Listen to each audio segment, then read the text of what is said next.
नदते कस्यचित् पापं न चैव सुकृतं विभुः अज्ञानेनावृतं ज्ञानं तेन मुह्यन्ति जन्तवः। अनुवाद। परमेश्वर ना तो किसी के पापों को ग्रहण करता है ना पुण्यों को, किंतु सारे देहधारी जीव उस अज्ञान के कारण मोहग्रस्त रहते हैं जो उनके वास्तविक ज्ञान को आच्छादित किए रहते हैं। देखो अभी वही डिस्कस हो रहा था, मतलब भगवान कह रहे हैं, मतलब यहाँ पर भगवान कह रहे हैं कि जो विभु न कस्यचित्, विभु मतलब मैं तुम्हारा जो पापों को न पुण्य को ग्रहण नहीं करता।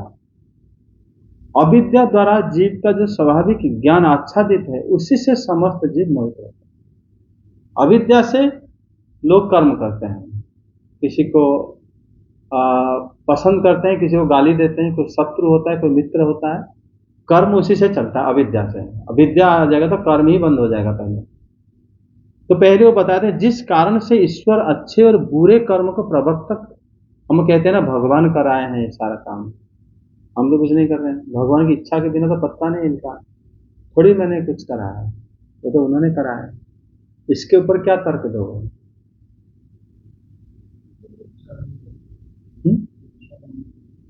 इच्छा हमने कर लिया और काम उन्होंने करा, प्रकृति के द्वारा हुआ है। जो उसका फल तुम्हें मिलना चाहिए प्रकृति को मिलना चाहिए, क्यों? इच्छा तुमने करा, इच्छा करने के बाद उसको लेके भोग तुमने करा, सुख दुख को। यहाँ पर भगवान बताते हैं कि जैसे मान लो पाप और पुण्य के भी भागी भगवान नहीं होते हैं, और इसीलिए कहते हैं कि जो नादते माने उनकी जो अविद्या शक्ति है वही जीव ज्ञान को आवृत कराता है। जीव का स्वाभाविक ज्ञान आवृत हो जाता है, इस कारण से जीव मोह अवस्था को प्राप्त हो जाता है। मतलब जीव यहाँ पर जो अज्ञानता हमारे पास है करके क्या प्रमाण है? दुखी है, दुखी का तो हम लोग बार बार निवारण करते हैं, नहीं कर पा रहे हैं। तुम्हारा दुखी का जो मतलब गर्मी लगा तुम ठंडा के इंतजाम कर लिया, भूख लगा खाने के इंतजाम कर दिया, तो वो सब तो दुख है। और क्या दुख है? अब नहीं सर, मानसिक चिंता, मानसिक चिंता, आगे क्या होगा क्या होगा, सर चिंता तो हमको रहती है। आगे मतलब क्या सोच रहे हो तुम? सर आगे सर ये सोच रहा हूँ सर, शादी कैसे करूँ। जो लोग शादी कर चुके हैं वो दुखी हैं सारे, तो फिर शादी ना करे का जो सोचना और शादी करने के बाद दोनों की दुखी कौन है फिर? और सर शादी नहीं करूँगा तो भी दुखी रहूंगा, ये सोचता हूँ। नहीं, वही तो मैं कह रहा हूँ। जब मान लो तुम सोचते हो कि ये शादी तुम्हारा नहीं हुआ इसलिए दुखी हो, कि जो लोग शादी कर चुके हैं वो भी दुखी हैं, तो फिर शादी के बारे में सोचना वो भी तो अज्ञानता हुआ। और अज्ञानता अगर रहा तुम्हारा अंदर, जैसे हम कह रहे हैं कि भविष्य में क्या करेंगे, जिनके पास अत्यधिक धन है वो दुखी है। तो क्यों दुखी हैं वो लोग? नहीं, अज्ञान है कि प्रमाण क्यों किसने दुखी है? क्या उनका पूरा नहीं हुआ इच्छा? सर क्योंकि सर वो जितना भी हम सर हमें बताया जा रहा है कि ये प्रयास करो ये मिलेगा तो तुम खुश हो जाओगे, लेकिन हम जब भी उस जगह पर पहुंचते हैं जहाँ बोला गया था खुश हो गए, वहाँ पर खुशी नहीं मिलती, तो हमें एक नया टारगेट दे दिया जाता है तो हम भागे नहीं। जैसे मान लो जो सबसे बड़ी रिचेस्ट पर्सन है, बहुत अमीर है, उनका क्या रह गया पाने के लिए? सर उनका मतलब घर बनाएंगे और ना उनका एसी नहीं पंखा नहीं, अब वो मरना नहीं चाहते, मरना नहीं चाहते, उसके लिए क्या करते हैं? उसके लिए वो डिफरेंट डॉक्टर से कंसल्ट करते हैं, बहुत सारी दवाइयाँ लेते हैं, उनसे जवान रहना चाहते हैं। बहुत सारे लोग मिलियंस ऑफ डॉलर खर्च करते हैं जवान रहने के लिए, कई बूढ़े ना होने के लिए लोग कोशिश कर रहे हैं कभी इंसान इतना सब बना हो गया अब मैं जाऊंगा यहाँ, ये मेहनत करी और निकलना चलो यहाँ।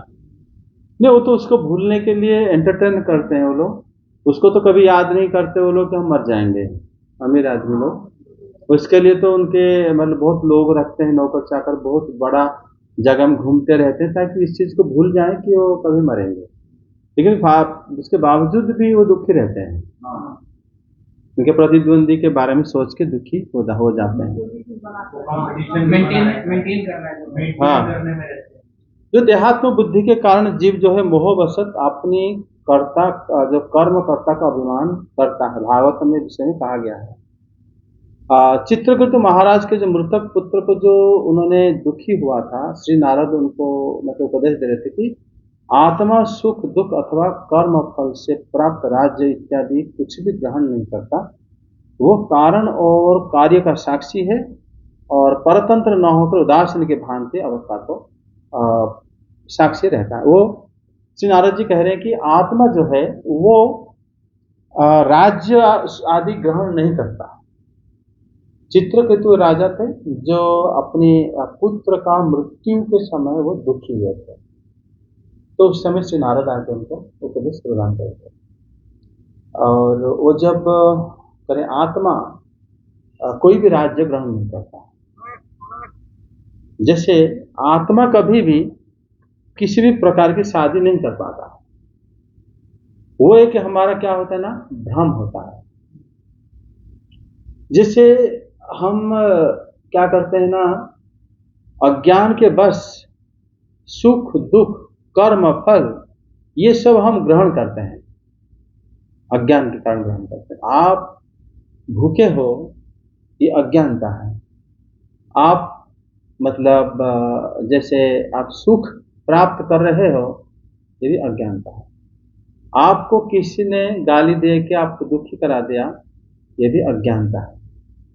आप मान लो ये समझ लो कि ये मतलब मेरी पत्नी है और सब उसी समय जितने भी लड़की को दिखाया जाएगा सबसे खूबसूरत लड़की को हम विवाह करने की इच्छा व्यक्त करेंगे, ये भी अज्ञानता है।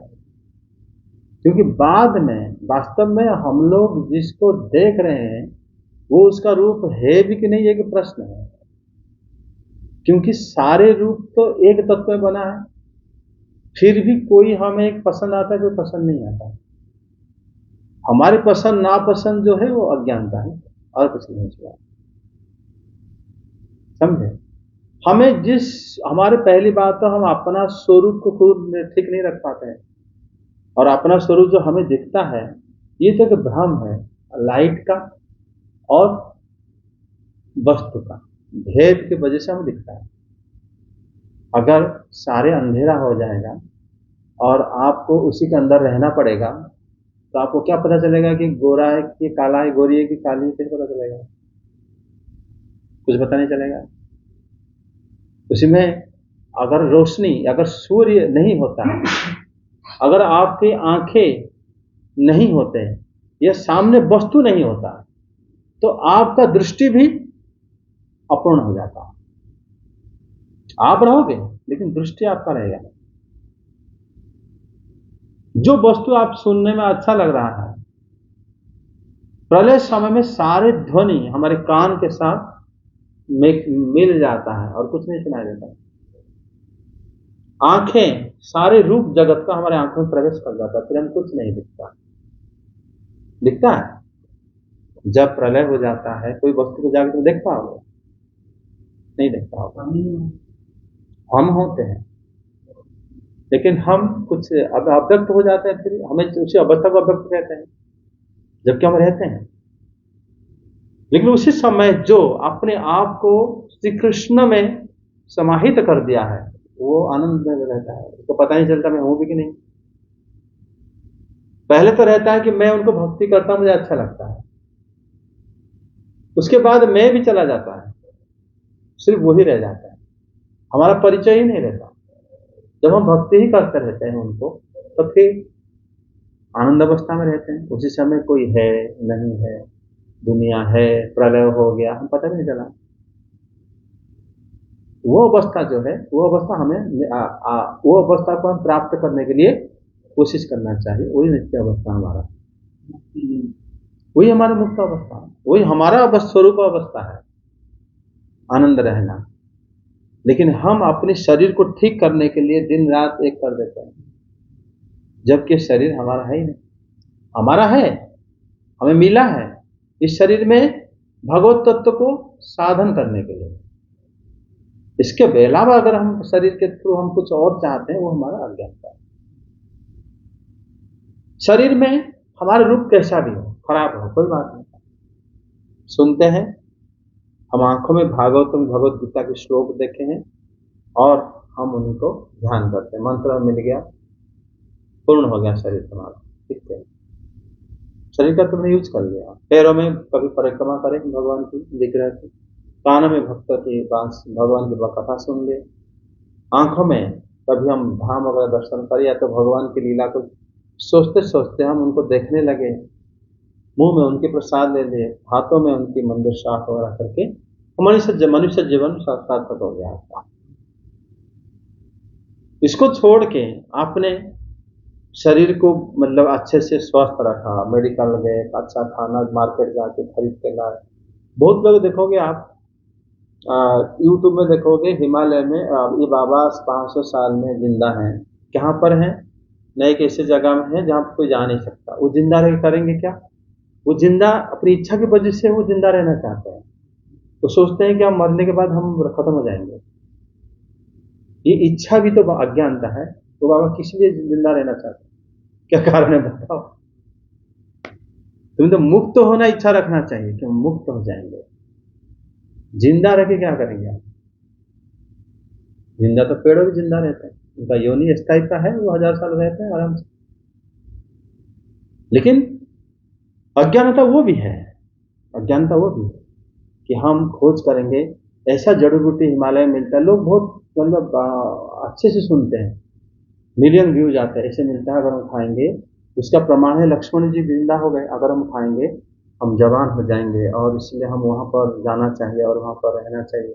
तो लोग फिर कैसे सोचते हैं कि वहाँ पर भी कहीं घर वगैरह मिलेगा, क्या करें, वो बारे में लोग सर्च करना शुरू करते हैं, क्योंकि उनकी कामना के साथ वो मैच कर गया। तुम्हारे अंदर पहले इच्छा था और सामने वाला उसको बढ़ावा दे दिया, ये अज्ञानता है। सो कहते हैं कि ये हमारा जो लोग हैं यहाँ पर 500 साल जिंदा है, ये खा के तो तुम लोग भी आ सकते हैं, आ जाओ। ये अज्ञानता है। उनकी इच्छा किस लिए है, क्यों जिंदा रहना चाहते हैं? जिंदा रहने का मतलब क्या है? मरण से मृत्यु जगत में जिंदा रहने का क्या मतलब है? इसीलिए हम मनुष्य जीवन की सार्थकता के ऊपर कोशिश करना चाहिए। हम लोग इसीलिए यहाँ पर जैसे बताया है कि श्री भगवान जो है अच्छे कर्म और बुरे कर्म के प्रवर्तक नहीं होते, हमें प्रेरणा नहीं देते कि तुम ना एक काम करो, लोगों की मदद करो, नहीं, तुम ना जाके उसको मार के आओ, दोनों भगवान नहीं बोलते हैं। हम अपने आप अपनी बुद्धि द्वारा परिचालित होते हैं, बुद्धि रजोगुण से चालित होता है। जो हम अपनी मतलब इंद्रियों को जो हमारे लिए फायदा करता है, उसी के बारे में सोचते रहते हैं। तो इस प्रकार हम काम करके हम भगवान को दोष देते, भगवान के बिना तो कुछ नहीं होता, तो उन्होंने कराए होंगे, इसलिए तो उन्होंने इसको मारा, इसमें किसका दोष है? जब वो तुम्हें मारेगा मुझे क्यों तुम मारा, तो हम नहीं कहते भगवान ने हमें मारे। तो हम क्या करते हैं अपने हिसाब से, अज्ञानता, दोनों ही अज्ञानता है, ठीक है। ब्रज वृंदावन धाम जाना और हम भगवान को विग्रह को दर्शन करके ये सोचना है कि हम अपने सुख से मिलेगा, और वो भी अज्ञानता है। हम मुक्त होना किसी भी तरह से हम नहीं चाहते, किसी भी जगह में थोड़ा फायदा हो जाए हमें, हम जाए। अब वहां पर भी ऐसे लोग ही बैठे हैं जो उसी बारे में बताते हैं, आप आए वृंदावन, आगे देखना अपना इतना जन्म का पाप चला गया, ओके भाई वो चलो अच्छा चला गया पाप, अभी जाके पाप शुरू कर सकते हैं नया। लोगों का देखो इच्छा जैसा है उसी प्रकार सामने वाला तुम्हें बोल देता है। तो अब अगर आप यहाँ पर दान देते हो, आपका करोड़ गुना हो गया, मतलब कभी भी जीवों को कैसे मुक्त हो जाओगे जगह से, जैसे भी हाल भगवान ने दिए हैं तो प्रारब्ध है, हम उसी को ही किसी भी तरह निपटाते हैं, निकल जाते। सर ये संसार कैसा है सर, यहाँ पे हमें जो चीज पाप बताई गई है उसी को करने में आनंद आता है, ऐसा क्यों है? वो विषय है, हमारा इंद्रियों का विषय के साथ संबंध बड़ा निबिड़ है और ज्ञान के माध्यम से उसको हटाया जाता है। नहीं सर, मतलब मैं ये कह रहा हूँ कि कुछ चीजें हमें शास्त्र भी अलाउ करते हैं ठीक है, लेकिन सर हम देखते हैं हमारी ज्यादातर रुचि उन चीजों के ऊपर ज्यादा होती है जिनको शास्त्र मना करता है, हम उसकी तरफ ज्यादा अट्रैक्ट। नो हमारे क्या ना, रजोगुण की स्वभाव वही होता है, इंद्रियां रजोगुण से जात होते हैं। और इंद्रियां जो है हमारा जो जो विषय के साथ वो उसका संबंध है, वो विषय के साथ उस संबंध की वजह से ही वो पाप कामना करता है।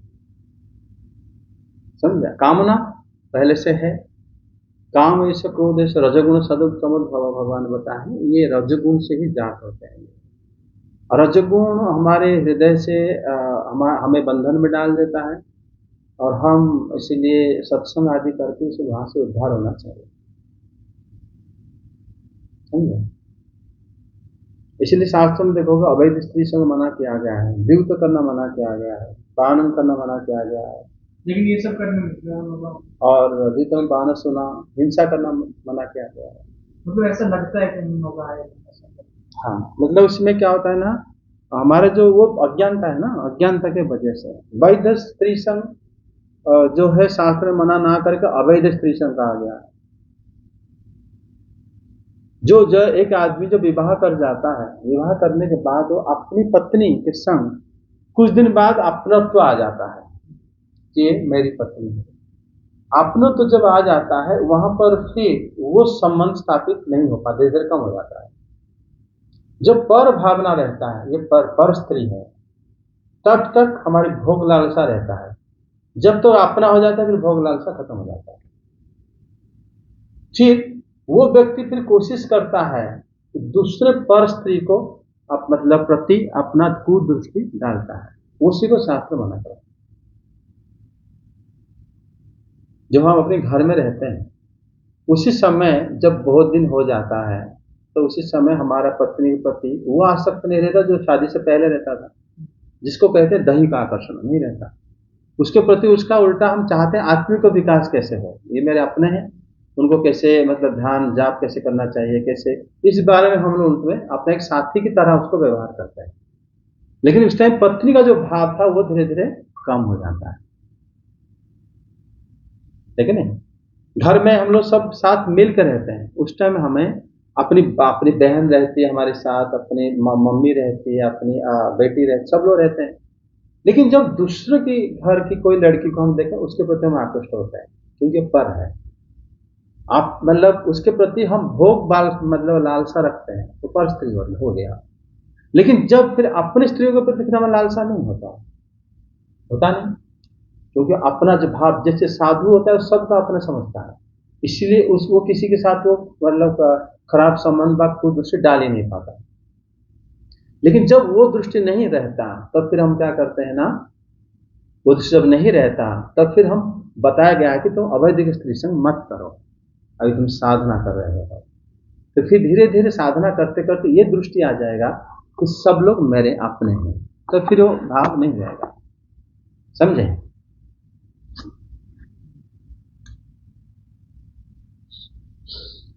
इसलिए तुम लोग क्या करना चाहिए, जैसे द्वितपान द्वित करते हैं हम लोग, बेकार बातें करना पसंद। जब हम अपने घर लोगों के साथ बेकार बातें ज्यादा समय नहीं कर सकते, वो मना करेंगे, है कि नहीं? लेकिन हम दूसरे लोगों से करना पसंद करते हैं, वो हो गया द्वित क्रीड़ा। समझे कि नहीं? द्वित क्रीड़ा वो शास्त्र में मना किया गया है। ये सब देखोगे शास्त्र में बड़े बारीकी से हमारे साइकोलॉजी को पढ़ के मना किया गया है। हम उससे साधन भजन नहीं कर सकते, ठीक? जब इसी तरह द्वितम पानम सुना हो गया, द्वितम पानम भी हुई है। जब हम जो नशा द्रव्य आदि पान करते हैं, कोई व्यक्ति अपने घर लोगों के साथ वो नहीं करता आजकल, हालांकि उसका ट्रेंड ही बदल रहा है, लेकिन बाहर लोगों के साथ हम उसको करने की पसंद करते हैं। द्वितम पानम सुना, ईर्ष्या भी हम वही करते हैं, लोगों को करते हैं, बाहर लोगों को, ठीक है? जिसको पर समझते हैं हम उसको ईर्ष्या करते हैं, जिसको अपना समझते हैं हम ईर्ष्या नहीं करते उसको। ये सब जब हम पूरा विश्व को एक मानेंगे कि सारे मेरे बंधु हैं, तो किसको ईर्ष्या करोगे? किसको अवैधिक स्त्री सवरे सारे बहन जैसे लग रहे हैं, ये तो मेरी मम्मी जैसा है, उल्टा उनके प्रति दया भाव आ जाएगा तुम्हारा। उनको जैसे एक बच्चा करता है अपनी माँ के प्रति, उस तरफ सारे लेडीज के प्रति भाव आ जाएगा। जैसे मान लेंगे मैच्योर आदमी अपनी बेटी के प्रति करती है, बाकी लड़कियों को देखें वही भाव आ जाएगा, अपने आप आता है वो सब। मतलब जब तुम ट्रेंड हो जाओगे, जैसे जैसे तुम भगवान के प्रति करीब हो गए या सत्संग करोगे या तुम सही मार्ग में चलोगे, भाव अपने आप आएगा। तो सबको अपना समझ रहे हैं, और जब तुम अपना ये पराया ये भाव जब तक रहेगा तब तक सारे पाप होता है। ये दैत्य भाव है, समझे कि नहीं? तो फिर सर इस श्लोक में सर समरी क्या है? श्लोक में बताया गया कि जो भगवान ना कभी भी किसी को पाप पुण्य का भागी नहीं होते, ना वो प्रेरणा भी देते हैं। ये अविद्या के कारण ही जीव ये सब कार्य करता है, समझे नहीं? और सर एक बार ना किसी ने एक कथा में प्रश्न पूछा था सर कि मुक्ति किसकी होती है, मन की होती है, आत्मा की होती है, इंद्रियों की होती है? यह निश्चित रूप से मुक्ति हमारा जो जीव का हो जाता है, हाँ, और मन बुद्धि अहंकार और हमारे अंतःकरण जो है उनको ब्रह्मा की एक दिन में नया प्राप्त होता है। भागवत में लिखा नहीं गया कि सत्व गुण से मन और देवता आए, इसका मतलब क्या हुआ? मन फ्रेश नया सृष्टि हो गया उस टाइम, पहले नहीं था मन। इसका ब्रह्मा जी जब सृष्टि होते हैं, हमारे मन भी, हमारा मन आपका मन सबका मन एक है, लेकिन मन के अंदर इच्छाएं अनेक है। हमारे शरीर का पृथ्वी तत्व, आपके शरीर का पृथ्वी तत्व सबका एक है, लेकिन वो पृथ्वी तत्व को हम अपना इच्छाओं के द्वारा अलग अलग करके बनाए। कोई उसको साबुन लगा के साफ रहेगा, कोई बाहर धूप में घूमता है, तो दोनों में पृथ्वी तत्व थोड़ा जो इसी हिसाब से बिगड़ा है, बाकी सब एक है। मन को कोई बार बार असत्संग करके मन में सब गलत भावनाएं रखा है, इच्छाएं, और एक बंदा ने सत्संग करके उसको हटाया है, लेकिन मन एक है, पृथ्वी तत्व एक है, आत्म तत्व भी एक है सबके अंदर। श्री कृष्ण इसलिए आत्मा को कभी बहुवचन नहीं बोले हैं, वो एक क्यों जानते हैं कि वो जीव मेरे साथ बराबर है। लेकिन हमारे गोस्वामी पाद बोलते हैं कि उसमें इसमें ये अणु है, वो विभु है, लेकिन जाति में दोनों इक्वल है, इसलिए भगवान उसको अलग अलग नहीं बोले हैं। शरीर इच्छा अलग है, वो अपना होता है, उसी को हटा दो तो तुम्हें कोई प्रॉब्लम नहीं, तुम और भगवान में कोई अंतर, तो मुक्त तुम हो ही गए। जो नित्य मुक्त है उसको हासिल क्या करोगे? सर आत्मा तो ऑलरेडी मुक्त है, आत्मा तो पहले ही भगवान का अपने आप को बद्ध मान रहा है ना, तुम भगवान को नहीं जानते। तुम अभी सोच रहे हो तुम शादी कैसे करूंगा, तुम मुक्त कैसे हो गए? कैसे हो गए? मुक्त होने के लिए तुम जब अपने आप को अच्छी तरह जान लोगे कि मैं ही ऐसा ही हूं, कि तुम इच्छा भी हट जाएगा, तो मुक्त हो गए, जीते जी मुक्त हो गए। मरने की जरूरत नहीं पड़ेगा, इंतजार नहीं करना पड़ेगा जब मरूंगा मैं मुक्त होऊंगा, नहीं, जीते जी मुक्त रहते। बाकी लोगों की तरह काम करते हुए भी तुम मुक्त हो, तुम्हें वो ये नहीं कर सकते, तुम पाप तुम्हें छू नहीं सकते, कोई इसी प्रकार चेतना कलुषित नहीं कर सकते। इस प्रकार रहना चाहिए। समझ में आ गया? आपको कोई कमेंट्स समझ में आ गया या कुछ बोलना चाहते हैं?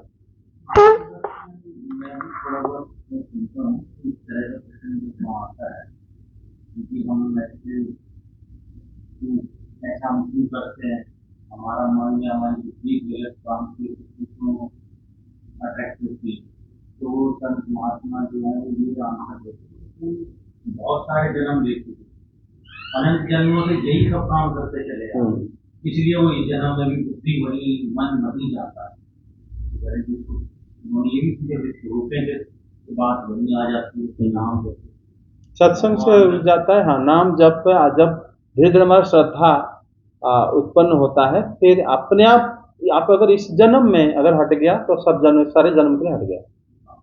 अगर आप देखो, अगर मान लो आप सुनने के बाद अगर आपका मन हट जाता है तो इसका मतलब हट गया, फिर जन्म लेने के बाद भी, मरने के बाद भी फिर हट गया आपका, और नहीं आएगा। वो यही कहते हैं कि आप अनंत जन्मों से यही मन, हाँ, यही काम करते आ रहे, इसलिए जन्म में भी उसी पे ध्यान। मन हमारा बदलता ब्रह्मा जी का आयु जब खत्म होता है। नहीं सर, क्योंकि मन एक सृष्टि दिन में खत्म होता है। नहीं, मन फिर ब्रह्मा जी के हर दिन में मन सृष्टि नहीं होता। तो भागवत में पढ़ा नहीं, मन जो सृष्टि होता है जब पहला बार सृष्टि होता है उस टाइम मन और देवता लोग आते हैं सत्य गुण में, समझे, पृथ्वी तत्व आदि आता है। लेकिन जब ब्रह्मा जी की रात्रि होता है, ब्रह्मा जी शयन करते हैं, उस टाइम भी तुम्हारा जल प्रलय होता है, जल एग्जिस्ट करता है। उससे पहले जो सृष्टि होता है जल भी नहीं होता उस टाइम, ना पृथ्वी होती, कुछ नहीं होता, ना कमलनाल में पद्म ब्रह्मा जी का जन्म भी होता है। उसी समय मन सृष्टि होता है। तो मन ब्रह्मा जी की आयु जितने भी 100 साल जब तक है तब तक हम लोग जन्म लेते रहते हैं। ब्रह्मा जी जब अव्यक्त हो जाते हैं, सो जाते हैं, हम अव्यक्त होकर रहते हैं, फिर उसी मन को, जैसे पापा बताए, उसी मन को लेकर फिर हम जन्म हो जाते हैं। अगले दिन भी वही होता वही मन चलता है ब्रह्मा जी के। इसीलिए ब्रह्मा जी एक दिन बहुत लंबा होता है। हमारा बहुत बार साधु के साथ मिलन हो ही जाता है, उस समय हम लोग अपने मन को अगर हटा दिए तो हट जाएगा। फिर है। हम प्रयास करते रहना। हाँ कोशिश करना चाहिए। जय जगन्नाथ। जय